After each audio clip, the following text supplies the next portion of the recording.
Hello and welcome back to Early Access title Theme Park Studio.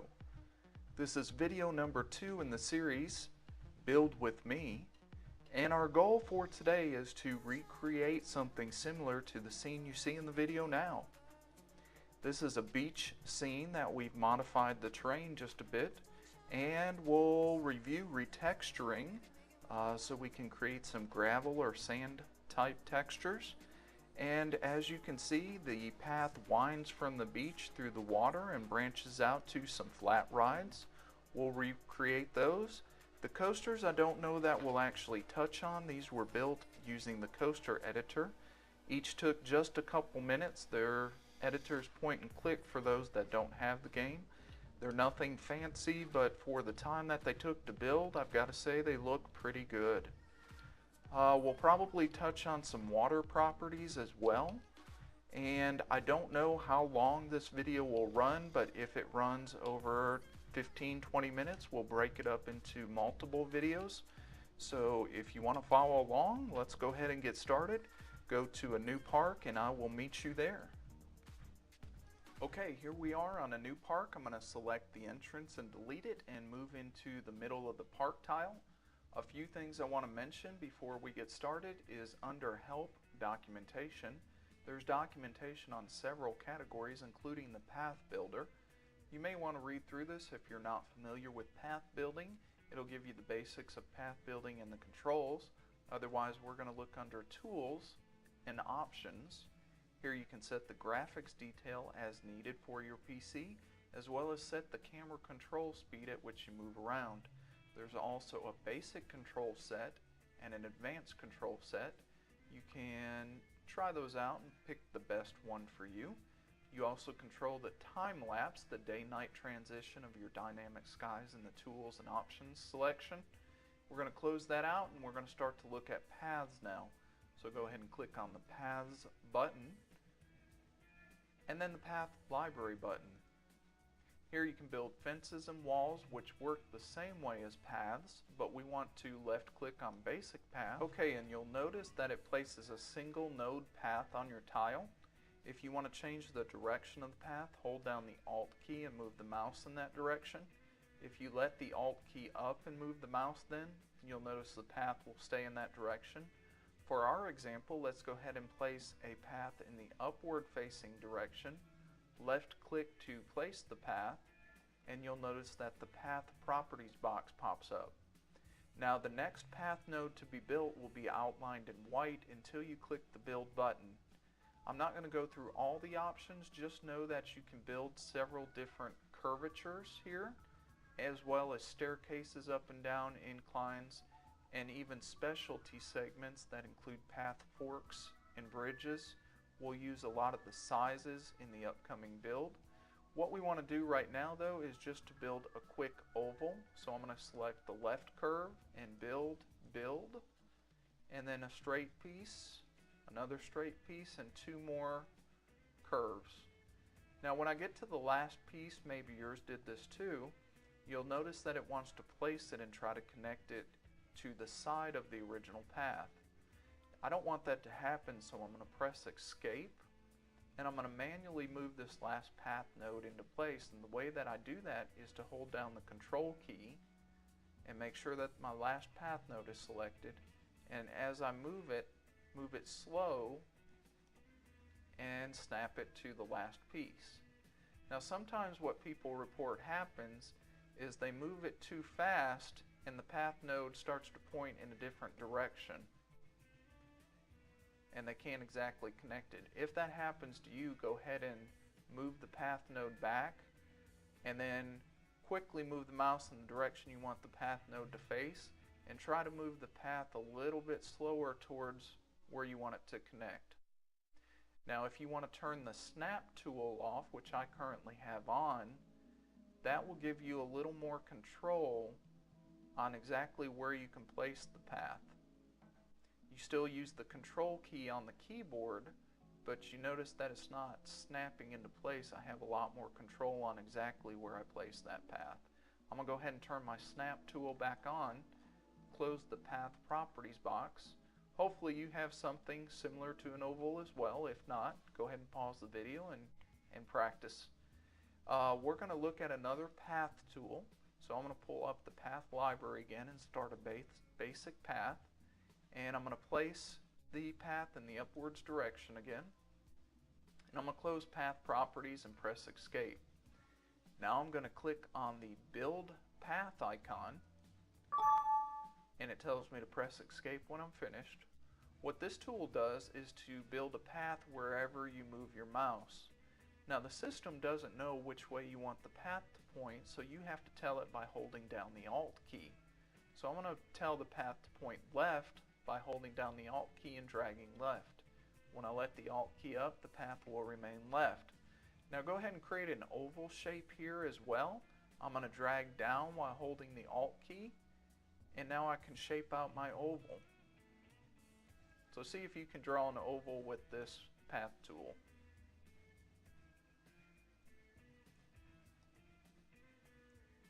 And when you get to the end, remember, if you want to turn it off, press escape.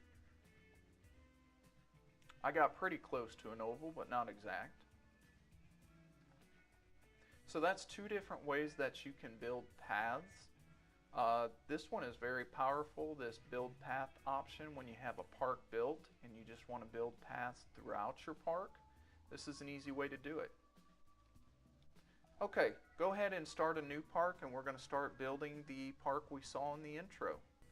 Okay, so here I am on a new park. I'm somewhere in the middle.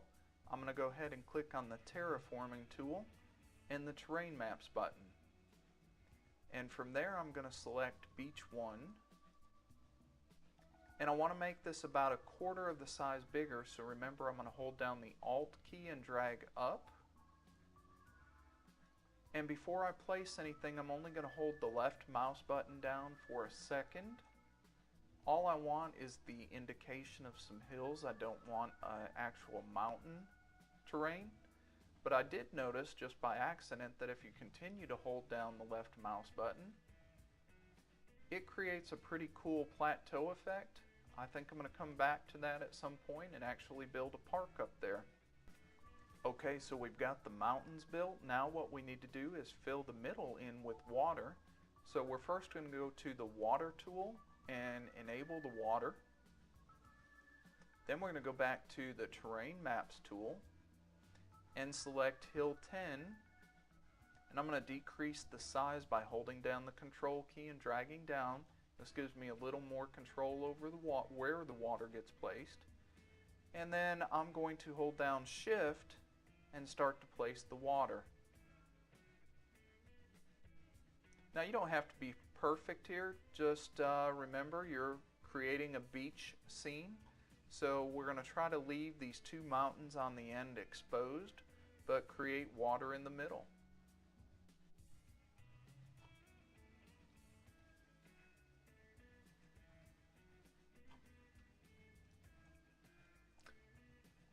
And when you get it the way you like it, press escape to turn that tool off and close the maps button, and then we're going to proceed on. Okay, now we're going to apply a texture to this. So remember, we're still under the terraforming tools, and we click on textures, and I'm going to choose bump map level 1. I'm going to load a texture. The texture that I'm looking for this time is not actually in the textures folder, so I'm going to go back one level to Theme Park Studio and to the system folder. So Theme Park Studio System, and then I go to Materials and Material 4, and I want to select the Gravel 011.dds file. I'm also going to apply that same texture to Diffuse Map under level 1.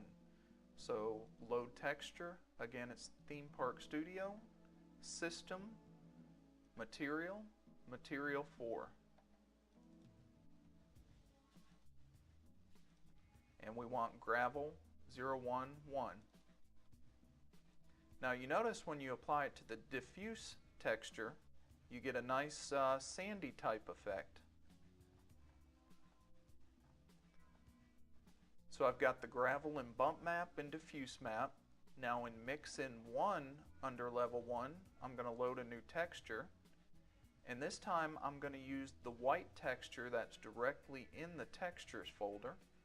So find the texture called white.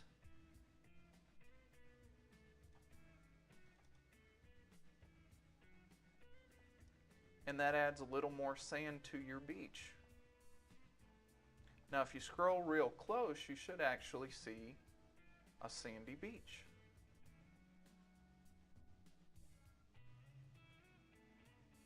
So when you're happy with that, let's move on and actually build the path now. Okay, let's go ahead and get our path built. Like we did in the earlier example, we're wanting to build an oval. We're going to start on the beach and wrap around into the water. Come back around and back onto the beach and then match up to where we started. You don't have to be perfect here. We're going to go ahead and tweak the bends and the curves after we get the oval shape placed.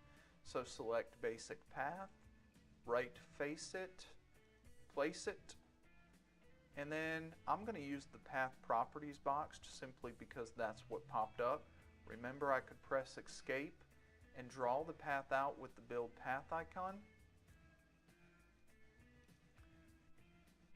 So when you get to the water's edge and you place your first straight piece, what may happen to you is that the path will actually have the terrain raised up to it. And the reason that happens is because we have the clear and raise button turned on. If I were to disable that and turn it on to only clear, you'll see it'll place supports under the next node. And that's what I'm wanting. I'm wanting a bridge over the water. So I press the clear button and I'm going to continue on with my path.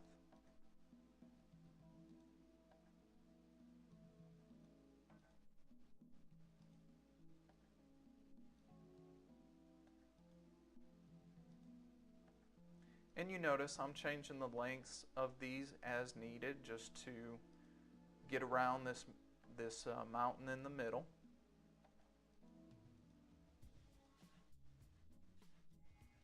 And as you get to the end, I'm going to change the length of my last curve so that it almost matches up with the original path. Now you notice as I place my last piece, what we saw earlier, I'm trying to connect to the side. So I press Escape. And I'm going to hold down the Control key with my last node selected and slowly move it towards the path where I want to connect.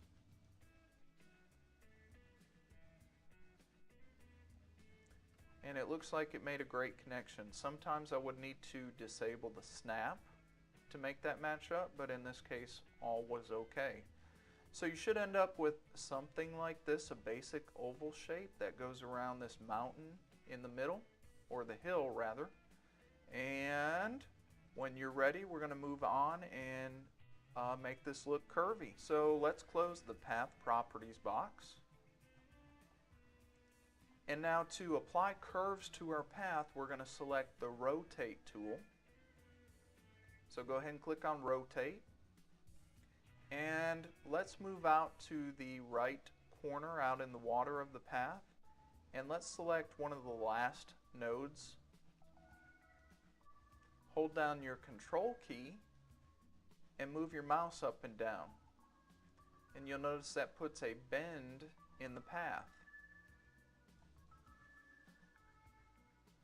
So go ahead and do that with the various nodes. Again, the Control key to put bends in your path.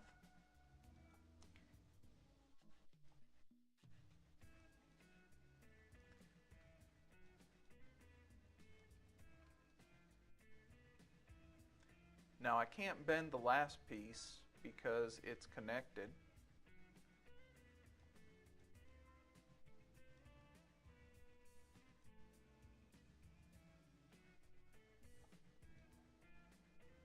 Okay, I'm happy with what I've got.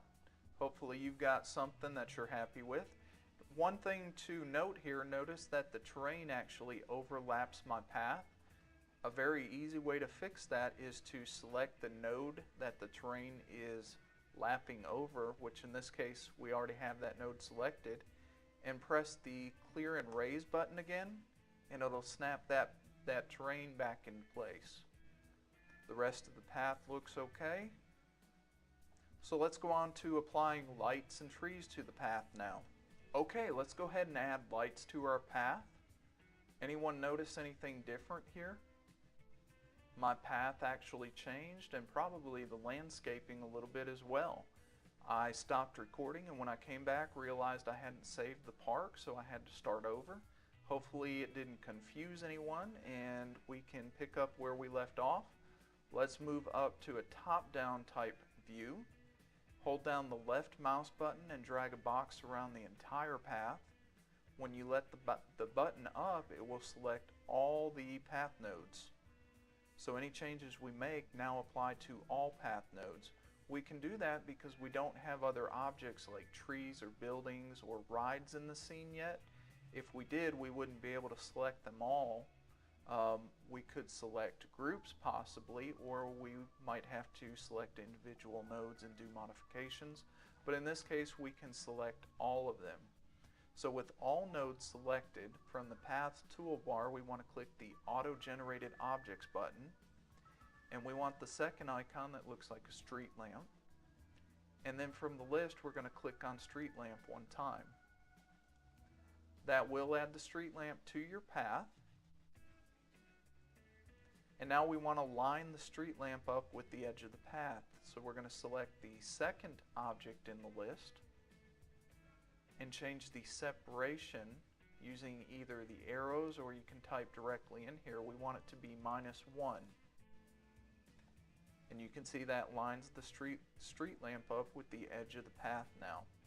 Now thinking ahead, on the inside we're going to apply a brick wall, so we don't want to line this up directly with the edge of the path, otherwise it would clip the wall. Select the first street lamp object and let's set it to a separation of 6.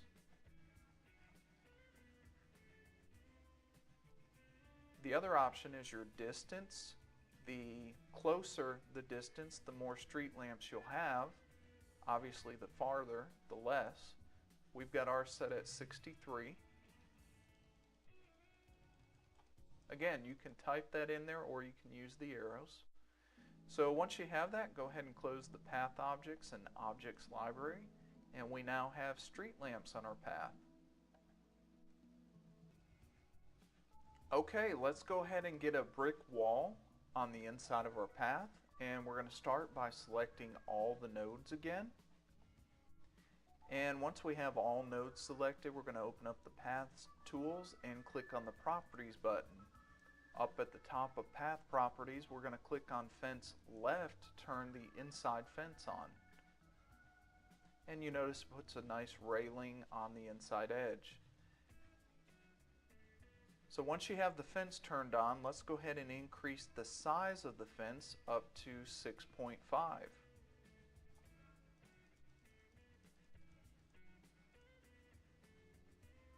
Once you have the fence set to 6.5, go ahead and change the fence type to wall, and you notice it actually puts a thick border on top of the fence. Now the reason that this is broken is because this particular texture doesn't scale to the height we have it, so you could either lower that or you could change the texture, which is what we're about to do. So close the Path Properties box and click on Material Editor 1 or Brick and Stone, and from there we want the Gray Brick 3 texture. Once I click on that, my icon turns into a rainbow icon, and depending upon what I hover over, it changes and tells me what I'm about to change. So in this case I want to change the wall and the wall type. Now there may be a faster way to do this in the material editor where you can change all the walls at one time, but it really doesn't take that long to just go along the path and change each one of these sections. The other thing is it gives you a lot of flexibility in that you could set different textures to each wall type. Okay, so to turn off the cursor, we press Escape. And now we have a nice brick wall. And you notice why we didn't line the lights up with the actual wall, because they would have clipped, but I noticed we got them too far out, so let's fix that real quick. We're going to select all nodes, and we go to auto-generated objects and select I believe it's the first one, and we're going to reduce the separation until we're lined up with where we want on the wall. For me it's 4, it may be different for you, but I'm going to use 4, and that looks good to me. If I wanted to delete those, I could just select it and press delete on the keyboard and it would delete the one on the left. Okay, so now we've got a nice brick wall on our path, and the next step is to add some trees here on the land part.